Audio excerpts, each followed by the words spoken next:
Mirë, kthehemi në studio të flasim tani për pensionet. Unë kam në lidhje drejt për drejt eksperten e ekonomiste Uta Nune Kortoqi. Uta, shumë faleminderit që jemi në kënaqësi të bisedojmë. Përshëndetje, falenderojmë për ftesën. Mirë, Uta, më përnis bisedën nga lajmet që janë publikuar se ka patur një lloj indeksimi të pensioneve. A ka qartësi mbi vendimet që mund të jenë marrë nga qeveria?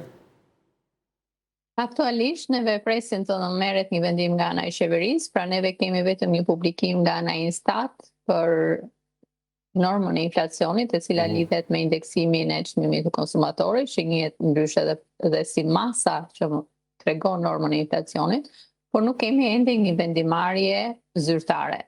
Hapi i parë në këtë rast do jetë nga Instituti i Sigurimit Shoqëror, më pra nga Këshilli Administrativ, që propozon Këshillit të Ministrave dhe më pas presim një vendim Këshillit Ministra. Ndoshta nesër, si ditë e mërkurë, mbledhja e Këshillit Ministra mund të kemi edhe një vendim për ta përcaktuar në mënyrë të saktë sa do jetë. Logjikisht do të ketë një rritje të pensionit apo jo?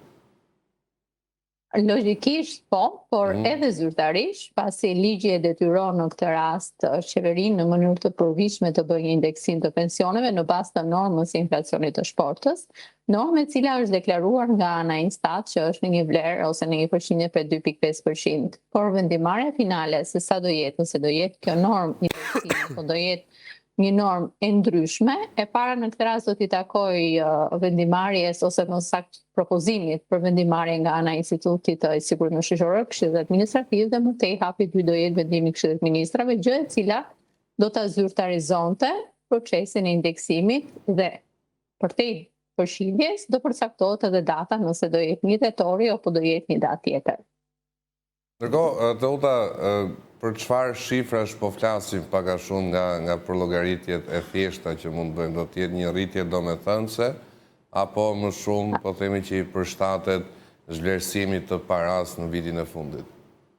Unë më shumë do thoja është në thonjza një lloj detyrimi, pra nuk flitet për një rritje domethënëse, është një detyrim ligjor që qeveria realizon, por duke qenë se në Shqipëri norma e inflacionit është e ulët, edhe ajo çka pritet të ketë një indeksim është pikërisht në norma të ulta. Duke pasur nga ana tjetër një pension të ulët, automatikisht edhe përqindja kur vepron në një vlerë të ulët është ajo çka jep vlerë nominale në këtë rast është e vogël. Mjaft të themi që nëse kemi një pension me vlerë 10.000 lekë dhe do kemi një 2.5%, do thotë kemi një rritje rreth 250 lekë ose 2 euro gjysmë ose 2.500 lekë të vjetra. Dhe kjo në rast një rritje ose një ndryshim vlere shumë modeste. Nuk po flas, edhe po flasim në këtë rast për pensionet që janë më të larta, edhe nëse janë në një vlerë 40.000 ose më tej, sërish janë vlera shumë kufizuara që nuk ndryshojnë në tërësi, pothuajse asgjë në buxhetin e familjes, dhe njëkohësisht nuk sjell asnjë ndryshim në jetën e tyre, por është një detyrim ligjor që duhet realizuar. Pra teknikisht nuk quhet as rritje, por thjesht përshtatje me vlerën e re të paras.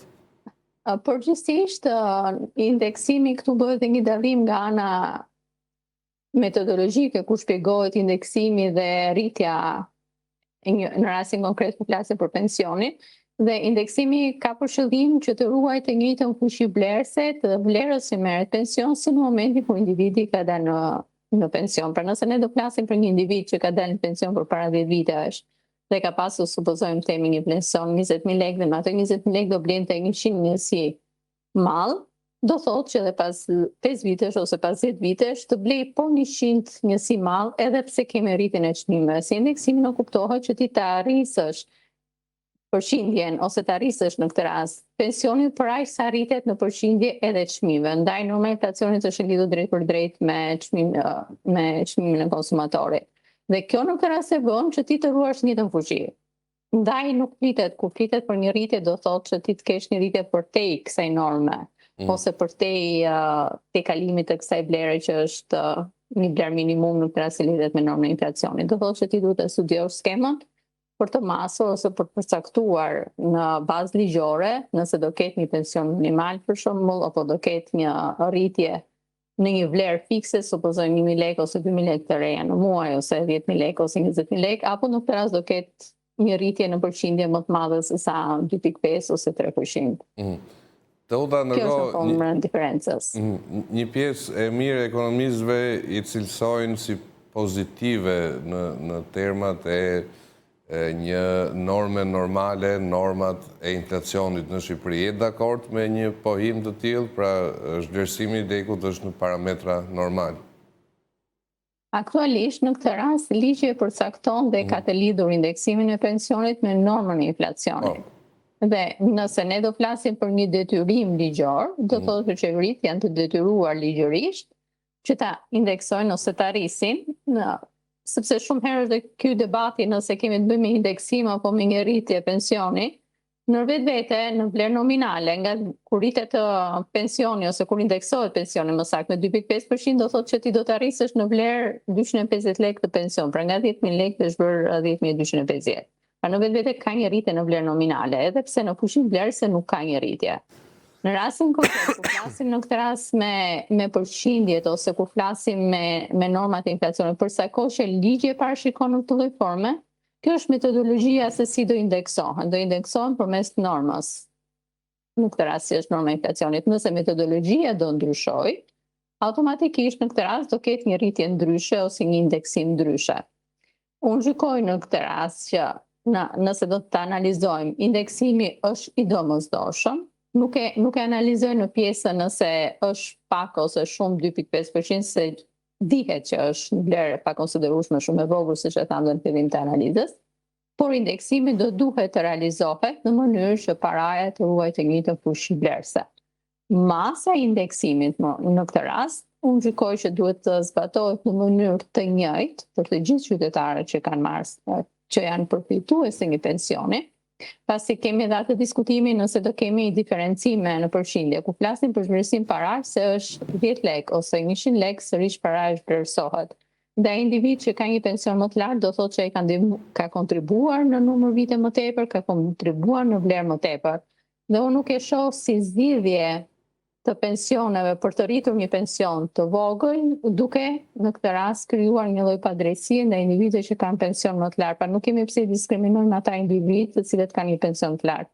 Por përkundrazi, neve mund të zgjedhim duke i rritur përmes formave të tjera të subvencionit të buxhetit të shtetit, siç mund të jetë për shembull përcaktimi një pensioni minimal, dhe kur shteti përcakton një pension minimal që do thotë çdo vlerë pensioni që përllogaritet si pension pleqërie, në këtë rast në varësi të kontributeve dhe viteve që ka dhëruar qytetari, diferenca mes pensionit që e përfiton dhe njëkohësisht pensionit minimal subvencionohet nga ana e shtetit. Në këtë mënyrë ne ndihmojmë individin me pension të ulët, por nuk demotivojmë ose nuk prekim ose nuk cënojmë ata individ që kanë pension të lartë si pasojë e kontributeve të tyre. Pra nuk është se diçka atyre u dhuruar.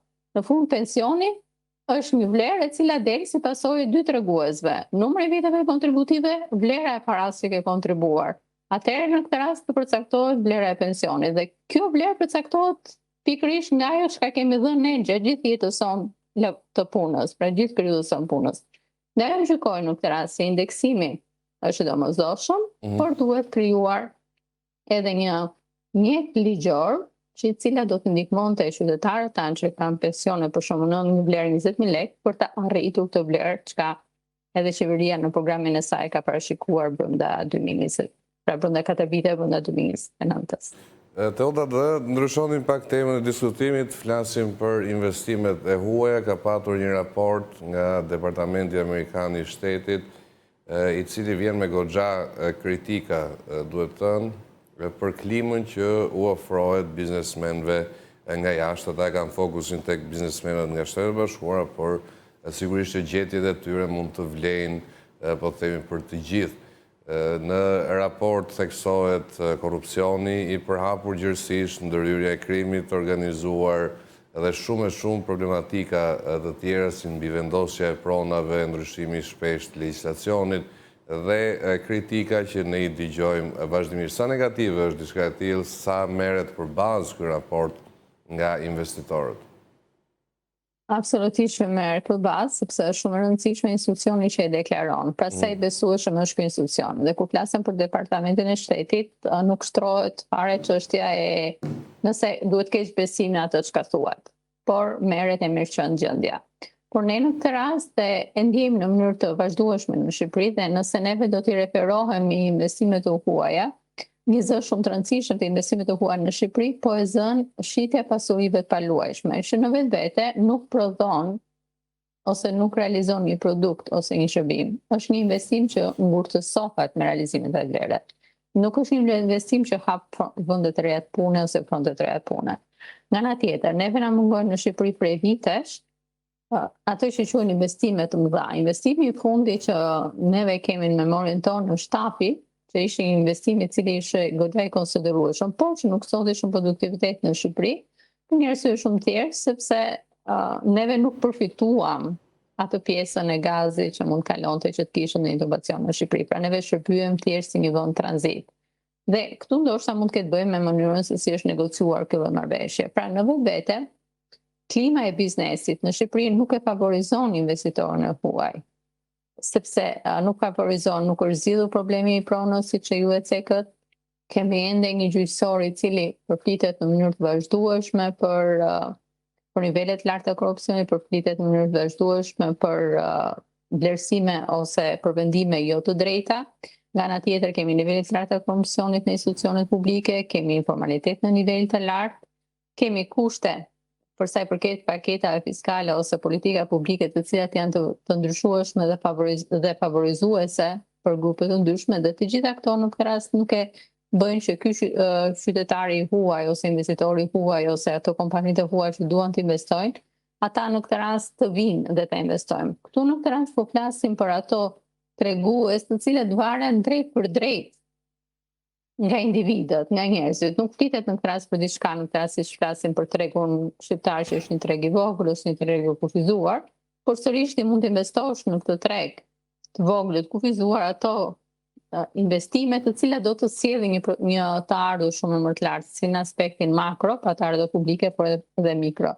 Mund marrin vende të ndryshme siç mund të jenë Luksemburgu ose vende të tjera, edhe pse janë shumë mikro shtete, sërish ato të ardhurat do të jenë shumë të larta sepse ata kanë bërë një zgjedhje shumë të zgjuar duke futur shërbimet financiare që kanë ose shërbimet e sigurimeve, të cilat kanë një kosto shumë më të ulët, por nga ana tjetër kanë një përfitueshmëri shumë më të lartë. Dhe ne në këtë rast duhet të zgjedhim dhe të ofrojmë lehtësi në këtë rast në mënyrë që ne vetë kemi një rritje të vendeve të punës që ofrojnë paga të larta, në mënyrë që neve më pas themi që kjo rritje të përkthehet në mirëqenie.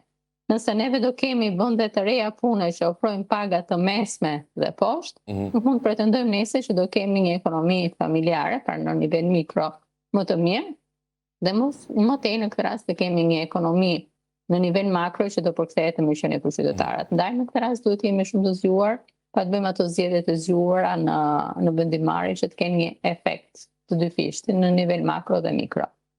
Ndërkohë, duke folur për pagat, ka dhe një konfirmim se paga minimale nga 2026 do të bëhet 500.000 lek, të vjetra 500.000 lek të ose 500 euro për të mos konfuzuar qytetarët, ndërsa paga mesatare 1.000 euro sipas ministres Delina Ibrahimaj. Si e sheh diçka të tillë, çfarë efektesh do të sjellë?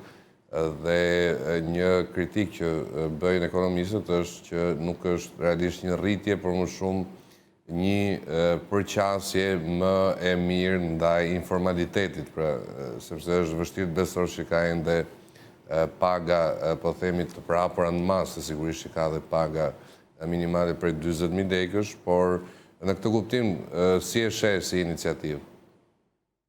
Së pari në këtë rast, ligji shqiptar e përcakton qeverinë ose vendimarrjen e qeverisë si përcaktuese të pagës minimale. Pra paga vendoset në një vendim. E dyta në këtë rast, një rritje e pagës me 10.000 lekë të reja ose 100 euro ose 100.000 lekë të vjetra është rreth 25% e rritjes aktuale të pagës minimale. Që do thotë paga rritet me një vlerë goxha të konsiderueshme që nuk ka ndodhur më parë në tranzicionin shqiptar.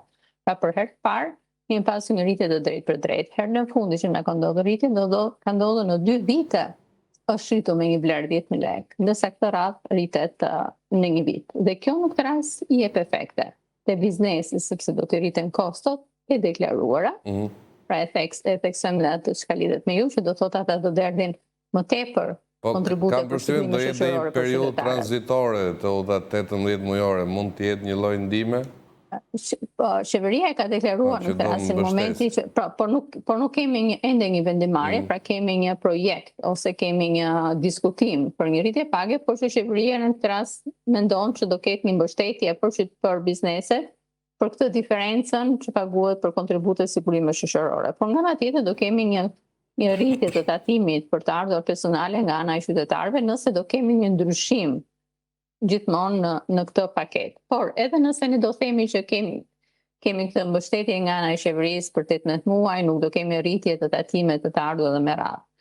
Kur kemi një rritje page të tillë, po t'i referohem në pyetjes tuaj në lidhje me atë që ka thënë ekonomistë ose ekspertë ose kolegë të ndryshëm, do themi në këtë rast që paga duke u rritur në formën e një vendimarrje politike, nuk është rritur në formën e një rritje të produktivitetit, që nuk kuptohet. Nëse ky qytetari ose ky punonjës ka rritur rendimentin, atëherë atij po i rritet paga sepse ai po punon më tepër. Pra nuk është një rritje e tillë. Ndaj shumë kolegë deklarojnë në këtë rast kjo për qase edhe është më tepër për ta formalizuar tregun, pra ato pagat të cilat janë reale 50.000 ose 60.000 në këtë rast, ti zyrtarizon ose formalizon në një vlerë 50.000, dhe kjo në këtë rast jep mundësinë që ajo mesatarja kur bëhet llogaritja zyrtare e pagës mesatare të jetë edhe më e lartë. Realisht ka ndikime të tilla, pra nuk mund të jenë indiferente bizneset, edhe pse ato mund të kenë një mbështetje nga ana e qeverisë, mund të kenë se mbështetja është e kufizuar, nuk është e përhershme, dhe ata në këtë rast do kenë, por unë gjykoj në këtë rast që bizneset jo gjithmonë kanë qenë vlerësues ndaj punës dhe pagës që japin punonjësit. Pra në shumë raste informaliteti pikërisht kanë lindur prej tyre, duke shmangur detyrimet tatimore. Edhe shumë punonjës në shumë raste kanë qenë edhe të kushtëzuar për të mbajtur vendin e tyre punës duke pranuar një diçka të tillë e cila i dëmton në periudha fatgjatë tek pjesa e daljes në pension, ndërkohë që në thonjësa mund të krijohet ajo ideja që tash i ka më shumë para. Por mendoj në këtë rast se për sa kohë që biznesi është shumë më i kufizuar, shumë më i tkurrur për rritjen e pagave, është nevojshme që për momentin ende në një periudhë tranzicioni siç jemi ne, që të kemi një vendimarrje të tillë nga ana e qeverisë pra për rritjen, pra në thonjësa për të detyruar një rritje të pagës minimale, derisa të fillojë vetë tregu të jetë ai që të lëvizë dhe të mos ketë më nevojë për pagë minimale. Për sa kohë në listë pagesat e punonjësve deklarohen paga minimale, derdhen kontribute sigurimi shoqëror me paga minimale, pagohen tatime paga minimale, do thotë që kjo gjë ekziston, është prezent. Dhe ndaj në këtë rast, atë gjë që nuk e bën tregu, vendimarrja e biznesit, do të duhet ta bëjë vendimarrja politike. Po në makroekonomi të uta mund t'jap një shtys përpara tregut kjo gjë? Gjykoj se jo, nuk mund t'japi një shtys, sepse janë të ardhur shumë të kufizuar, shumë të ulta, por ajo çka mund t'japi në këtë rast, mund të rrisi buxhetin e Institutit Sigurimit Shoqëror, do ketë një ndikim disi edhe në buxhetin publik, pasi do rritet tatimet, atë që do derdhen gjithmonë nëse nuk do ketë ndryshime në atë çka përcakton bazën ligjore. Por gjykoj në këtë rast që më shumë ndjeshmëria ndoshta mund të jetë tek familjet, edhe deri diku tek biznesi, dhe më pas është buxheti i sigurimit shoqëror i cili do ketë një vlerë edhe më të lartë, pavarësisht se kush do ta paguajë, se kush do ta derdhë këtë vlerë, nëse ta derdhin bizneset apo do vendosë që ta derdhë këtë diferencë qeveria si një lloj subvencioni ose mbështetje ndaj biznesit. Por sërish ka një ndikim, ka një efekt, sepse kemi një rritje 25% që përpasoj edhe ajo çka do derdhet në kontributet e sigurimit shoqëror në buxhetin e shtetit, në buxhetin e sigurimeve do jetë 25% më e lartë për pagat minimale, dhe ajo çka do derdhet në buxhetin e shtetit për sigurimet shëndetësore do jetë sërish 20% më e lartë për pagat minimale, dhe kjo sjell gjithmonë një efekt. Por jo një efekt që do bëjë ndryshime të rëndësishme ose të ndjeshme. Okej, Teuta, shumë faleminderit që ishe me ne, shumë kënaqësi të bisedonim. Sërish faleminderit, mbetet kënaqësi e veçantë për mua.